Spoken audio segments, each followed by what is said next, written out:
नमस्कार, खबर उत्तराखंड में आप सभी का स्वागत है। मैं हूं आपके साथ गरिमा बाजपेयी। रुक करेंगे खबरों की और उससे पहले एक नजर आज की हेडलाइंस पर डालेंगे। सीएम धामी का दावा, 3 लाख से ज्यादा महिलाएं बनी लखपति दीदी, 13,000 ज्यादा लोगों को ट्रेनिंग और लोन।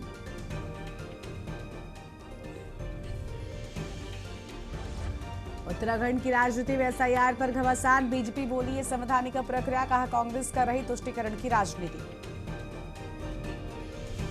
सड़क सुरक्षा को लेकर परिवहन विभाग अलर्ट, हरिद्वार में चलाया सघन चेकिंग अभियान, नियम उल्लंघन के 551 मामले दर्ज, आगे भी जारी रहेगा अभियान। अंकिता हत्याकांड मामले में फिर गर्मा रही है सियासत, बागेश्वर में पूर्व जिला पंचायत अध्यक्ष का भाजपा पर हमला, बोले अंकिता भंडारी कांड में सच सामने आना जरूरी। नैनीताल कुंभ मेला क्षेत्र के कूड़ा डंपिंग जोन पर हुई सुनवाई, हाईकोर्ट की खंडपीठ ने मांगी रखने की दी स्वतंत्रता, एनजीटी के सामने नई अर्जी दे सकेगा याचिकाकर्ता। बागेश्वर की कपकोट विधानसभा में विकास के दावों के बीच आक्रोश, सड़कों पर ग्रामीण 8 किलोमीटर सड़क की मांग को लेकर आंदोलन पर बैठे। आप देख रहे हैं के न्यूज, खबरों का सारथी। रुक करेंगे खबरों की ओर। नैनीताल के भीमताल विकास भवन में उत्तराखंड बागवानी विकास परिषद के उपाध्यक्ष एवं दर्जा राज्य मंत्री देवेंद्र सिंह ढाला की अध्यक्षता में बागवानी को लेकर बैठक आयोजित की गई और बैठक में काश्तकारों ने एप्पल, कीवी सहित विभिन्न फल फसलों से जुड़ी समस्याएं उद्यान विभाग के अधिकारियों के सामने रखी और काश्तकारों ने फसलों में आ रही दिक्कत, पौधों की उपलब्धता, बीज, तकनीकी सहायता और उद्यान विभाग की योजनाओं के तहत मिलने वाले लाभ को लेकर अपनी समस्याएं बताई। काश्तकारों ने कहा पहाड़ी क्षेत्रों में फल उत्पादन की बेहतर संभावनाएं हैं, लेकिन गुणवत्तापूर्ण पौधे, तकनीकी जानकारी और आवश्यक संसाधनों की कमी के चलते उन्हें परेशानियों का सामना करना पड़ रहा है।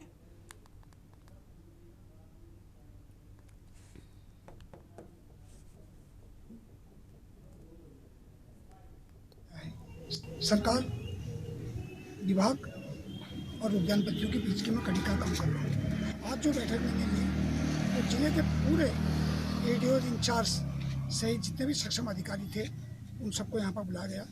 एक परिचयात्मक बैठक भी हुई और एक समीक्षा बैठक भी हुई। उसके साथ ही विभिन्न क्षेत्रों के काश्तकारों को वहाँ पर बुलाया गया, उनके विचार, उनके सुझाव और किस क्षेत्र में कितना कार्य हो उस पर विचार विमर्श हुआ। कहने का तात्पर्य है कि बहुत अच्छी बैठक रही।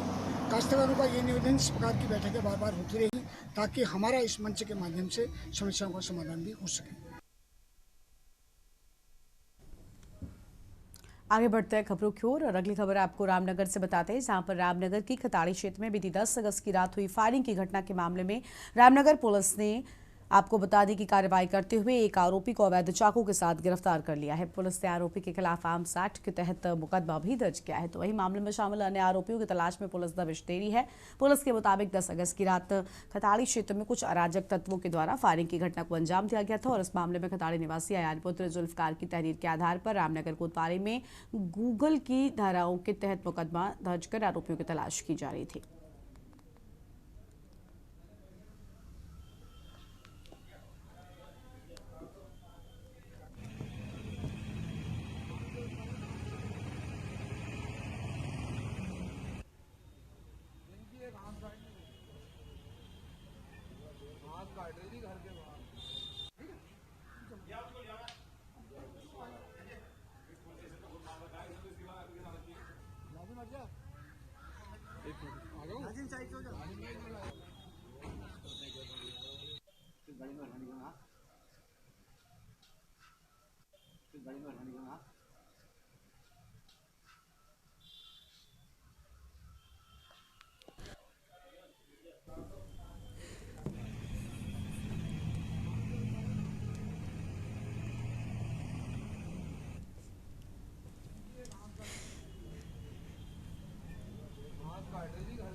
हल्द्वानी में बुद्ध पार्क में कुमाऊं भर से दर्जनों वन पंचायत सरपंचों ने अपनी मांग को लेकर जोरदार प्रदर्शन किया और वन पंचायत सरपंचों ने सालों से मानदेय नहीं मिलने का आरोप लगाते हुए सरकार के खिलाफ आवाज बुलंद की है।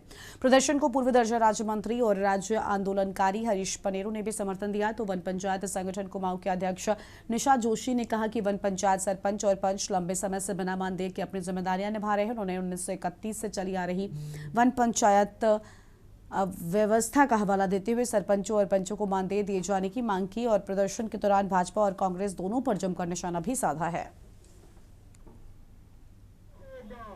हम लोगों में एका नहीं है, एका अगर होता तो ये स्थिति ना होती।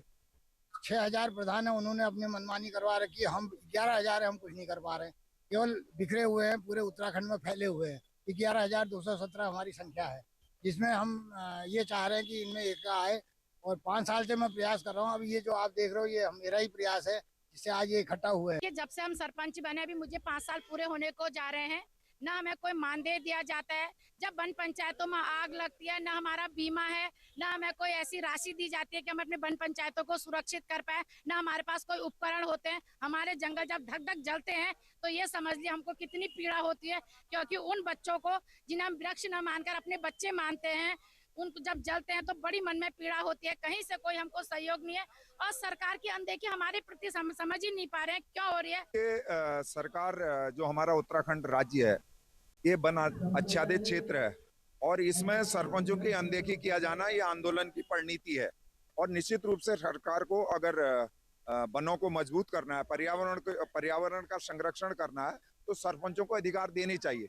इनका मानदेय का मामला है, इनको और तमाम वन अधिकारों से संबंधित जो मामले हैं उस पर सरकार लगातार अतिक्रमण कर रही है। पौड़ी की बेटी अंकिता भंडारी हत्याकांड में वीआईपी के मुद्दे को लेकर एक बार फिर से बयानबाजी तेज हो गई है। राज्य मंत्री अनुराधा वालिया के हालिया बयान के बाद अभिनेत्री उर्मिला सनावर ने पलटवार करते हुए मामले की जांच और सामने आए दावों को गंभीरता से लेने की बात कही है। अनुराधा वालिया के बयान को लेकर सोशल मीडिया पर भी चर्चा तेज है। उर्मिला सनावर पहले भी अंकिता भंडारी प्रकरण में महत्वपूर्ण साक्ष्य होने का दावा कर चुकी है। जनवरी 2026 में देहरादून पहुंचने पर उन्होंने कहा था कि उनके पास मामले से जुड़े कुछ अहम सबूत हैं जिन्हें वो जांच एजेंसियों के समक्ष प्रस्तुत करेंगी। उन्होंने एसआईटी के सामने बयान देने की बात भी कही। उर्मिला ने अपने बयान में अंकिता को न्याय दिलाने और मामले की निष्पक्ष जांच पर जोर दिया।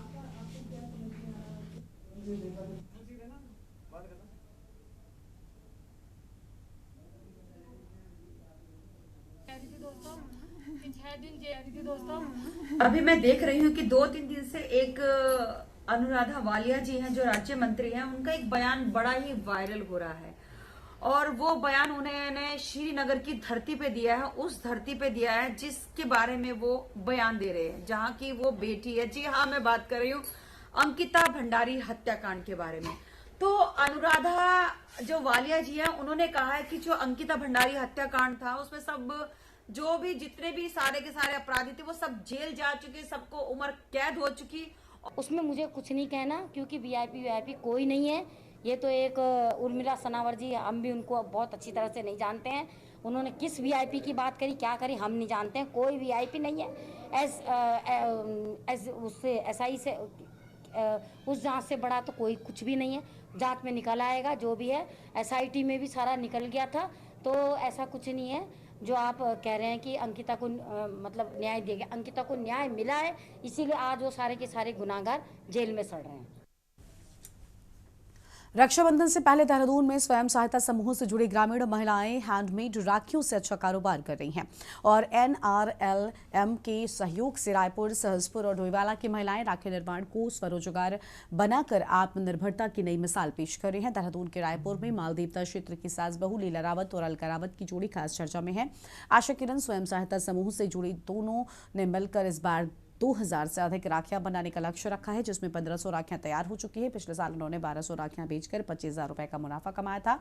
अलगा ने प्राइवेट नौकरी छोड़कर सास के साथ विनी वंडर्स क्रिएशन नाम से दुकान भी शुरू की है। अब उन्हें इंस्टाग्राम से भी ऑनलाइन ऑर्डर मिल रहे हैं। ऊन की रोशिया, रुद्राक्ष और नजरबट्टू जैसे पारंपरिक से लेकर आधुनिक डिजाइन तक की राखियां तैयार हो रही हैं। सहसपुर और डोईवाला की करीब 100 महिलाएं भी इस कारोबार से जुड़ी हैं और मुख्य विकास अधिकारी अभिनव शाह ने बताया कि महिलाओं को बाजार देने के लिए तो उनके प्रमुख मॉलों में स्टॉल लगेंगे।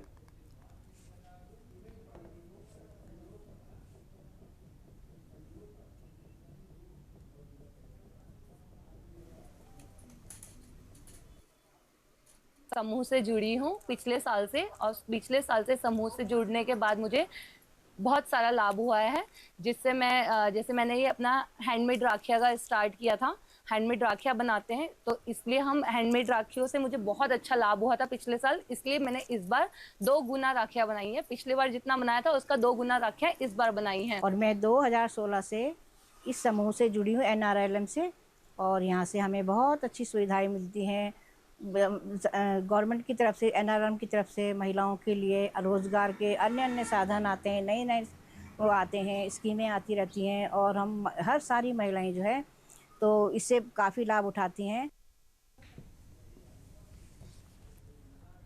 देहरादून में मानसून के दौरान जलभराव की समस्या को लेकर नगर निगम आयुक्त आलोक कुमार पांडे ने कहा कि इस साल पिछले सालों की तुलना में जलभराव की स्थिति में काफी सुधार हुआ। उन्होंने बताया कि मानसून के दौरान कम समय में ज्यादा बारिश होने के बावजूद नगर निगम की ओर से रिस्पना और बिंदाल नदियों समेत प्रमुख क्षेत्रों में सफाई व्यवस्था पर विशेष ध्यान दिया गया। आयुक्त ने कहा जहां कहीं जलभराव की स्थिति बन रही है वहां करीब आधे घंटे के भीतर पानी निकल रहा है। उन्होंने माना कि कुछ स्थानों पर समस्या ड्रेनेज सिस्टम की क्षमता से जुड़ी हुई है और उसमें पीडब्ल्यूडी समेत अन्य विभागों की भी भूमिका है।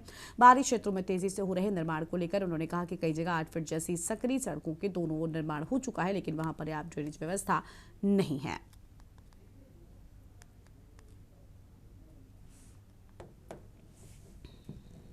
किसी भी नगर में जब आपकी पॉपुलेशन बढ़ती है, आबादी बढ़ती है, विशेषकर इस समय जो मानसून की स्थिति है, बहुत कम समय में बहुत ज़्यादा बारिश हो रही है। इस बार नगर निगम द्वारा रिस्पना बिंदाल में जो है सफाई कराया गया और देखेंगे कि पिछले वर्षों की तुलना में वाटर लॉगिंग बहुत कम हो गई है, लेकिन कुछ जगह समस्याएं हैं, जैसे आप प्रिंस चौक में देखिए, रिस्पना पे देखिए, लेकिन ये कहीं ना कहीं पीडब्ल्यूडी से भी जुड़ी हुई समस्याएं हैं। रक्षाबंधन से पहले देहरादून में स्वयं सहायता समूहों से जुड़ी ग्रामीण महिलाएं हैंडमेड राखियों से अच्छा कारोबार कर रही हैं और एनआरएलएम के सहयोग से रायपुर, सहसपुर और डोईवाला की महिलाएं राखी निर्माण को स्वरोजगार बनाकर आत्मनिर्भरता की नई मिसाल पेश कर रही हैं। देहरादून के रायपुर के मालदेवता क्षेत्र की सास बहू लीला रावत और अलका रावत की जोड़ी खास चर्चा में है। आशा किरण स्वयं सहायता समूह से जुड़ी दोनों ने मिलकर इस बार 2000 से अधिक राखियां बनाने का लक्ष्य रखा है, जिसमें से 1500 राखियां तैयार हो चुकी हैं। पिछले साल उन्होंने 1200 राखियां बेचकर 25,000 रुपए का मुनाफा कमाया था।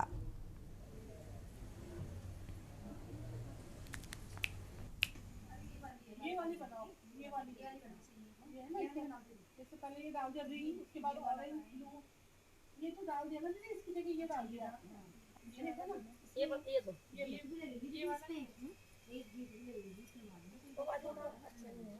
पर उसके लिए तो ना, जैसे इसके साथ आपको पहले कुछ और डालना पड़ेगा। ये डालो गोल वाला, ठीक है, ये डिजाइन लगनी चाहिए ना, हम यही डाल देंगे तो ये वाला कहाँ है, ये वाला इसके पास है ना, ये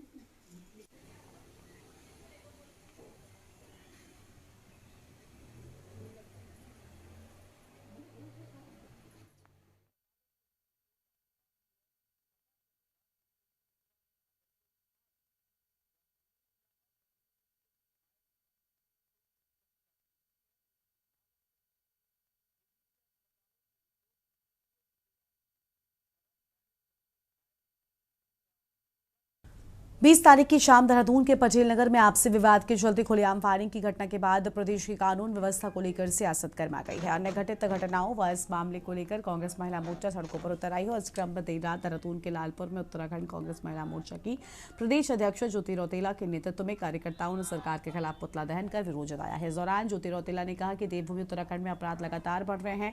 साल की शुरुआत फरवरी माह में सिर्फ राजधानी में 13 हत्याएं हो चुकी हैं। दूसरे प्रदेशों के वांटेड अपराधी यहां शरण ले रहे हैं।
देखिए, हमारे प्रदेश में देवभूमि उत्तराखंड में जिस तरीके से लगातार आप देख रहे होंगे कि लगातार अपराध बढ़ते जा रहे हैं। फरवरी माह में 13 हत्याएं हुई, 6 हत्याएं केवल राजधानी देहरादून में हुई। दूसरे प्रदेश के जो वांटेड अपराधी हैं वो इस प्रदेश में आकर शरण ले रहे हैं। कहीं ना कहीं ये पुलिस प्रशासन की जो व्यवस्था है उस पर सवाल उठाता है। जो सत्यापन के बाद पुलिस लगातार करती है, सरकार लगातार कर रही है, उस पर सवाल उठाता है। और कल दिन दहाड़े पटेल नगर में गोलीकांड हुआ, गोली चली है, किसी के पैर में गोली लगी है। मुख्यमंत्री खिलाड़ी प्रोत्साहन योजना के तहत हरिद्वार में ब्लॉक और नगर पालिका स्तर के खिलाड़ियों के चयन के बाद जिला स्तरीय ट्रायल किया जा रहा है। हरिद्वार के रोशनाबाद स्थित खेल विभाग के स्पोर्ट्स स्टेडियम में जिले भर के खिलाड़ी विभिन्न खेलों के ट्रायल में सम्मिलित हो रहे हैं। 3 दिवसीय ट्रायल में शुक्रवार को बालक और बालिका वर्ग में विभिन्न खेलों में ट्रायल हुआ और योजना के मुताबिक जिले में विभिन्न आयु वर्गों में कुल 200 खिलाड़ियों का चयन किया जा रहा है। चयनित खिलाड़ियों को खेलों में प्रोत्साहन करने के लिए मासिक छात्रवृत्ति दी जाएगी। खिलाड़ी भी योजना में चयन होने के लिए मैदान में पसीना बहा रहे हैं। जिला खेल अधिकारी ने बताया कि बालक और नगर पालिका स्तर की ट्रायल समाप्त होने के बाद जिला स्तर का ट्रायल कराया जा रहा है।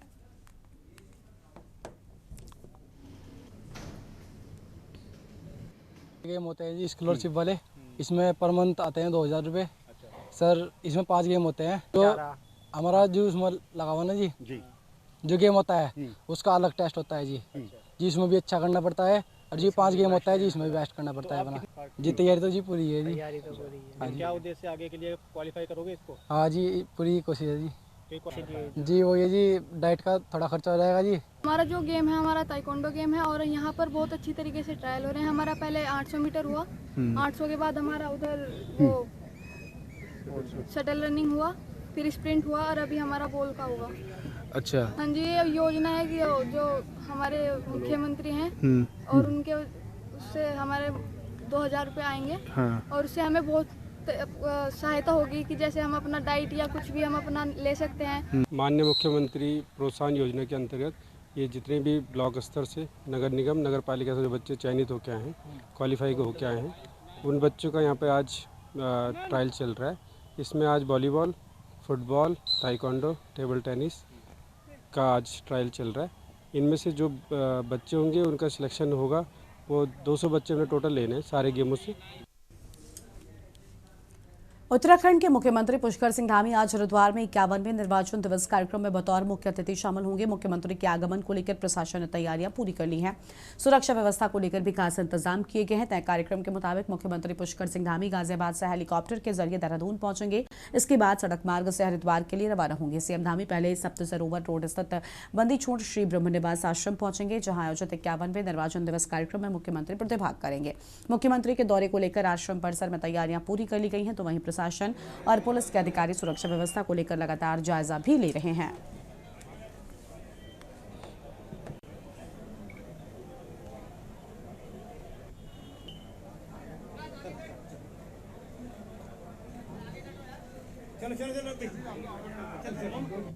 सीएम साहब थोड़ा सा धन्यवाद।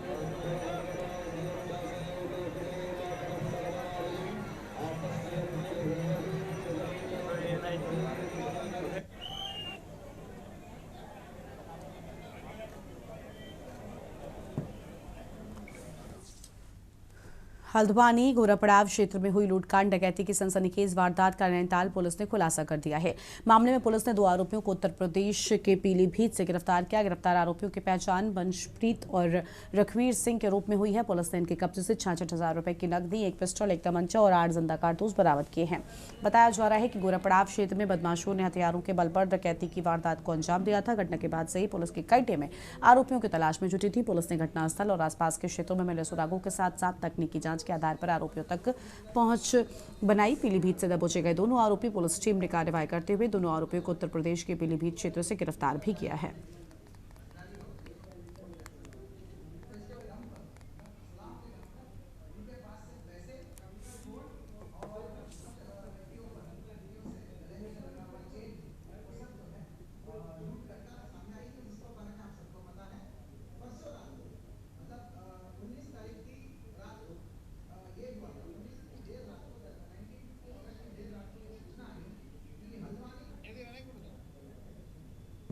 नमस्कार साथियों, माननीय मुख्यमंत्री महोदय का निर्देश रहता है कि संगठित और जघन्य अपराधों में त्वरित और सख्त कार्रवाई हो। इसी दिशा में माननीय डीजीपी महोदय और माननीय आईजीपी महोदय का निर्देश रहता है कि जघन्य अपराधों में सख्त कार्रवाई होना चाहिए। हाल ही में 19 तारीख की देर रात को सूचना मिली कि हल्द्वानी कोतवाली क्षेत्र में एक बंद ऑफिस में देर रात्रि को एक बंद ऑफिस में हल्द्वानी किया शोरूम के निकट कुछ लोग बैठे थे। हमारे हल्द्वानी शहर का जानी माने लोग हैं, कारोबारी लोग हैं, वो बैठे थे। वो संभवतः वो जुआ खेल रहे थे, परंतु तुरंत 10-11 लोग 3 गाड़ियों में आते हैं और जो है अपने आप को पहले एसओजी बोलते हैं और एसओजी बोलते हुए तत्काल अंदर आते हैं। असलाओं के दम पर डरा धमका कर जान से मारने की धमकी देकर उनसे चेन, कैश और मोबाइल डकैती करके ले जाता है।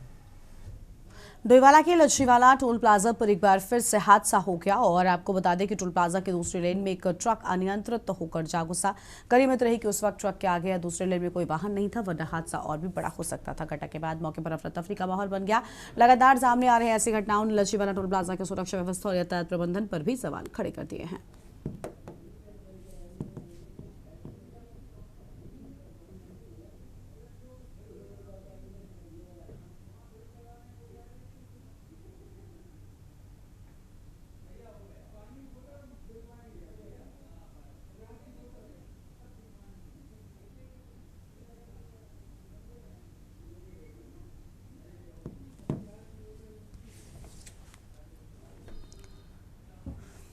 इस बुलेटिन में इतना ही। देखते रहिए के न्यूज़ इंडिया। नमस्कार।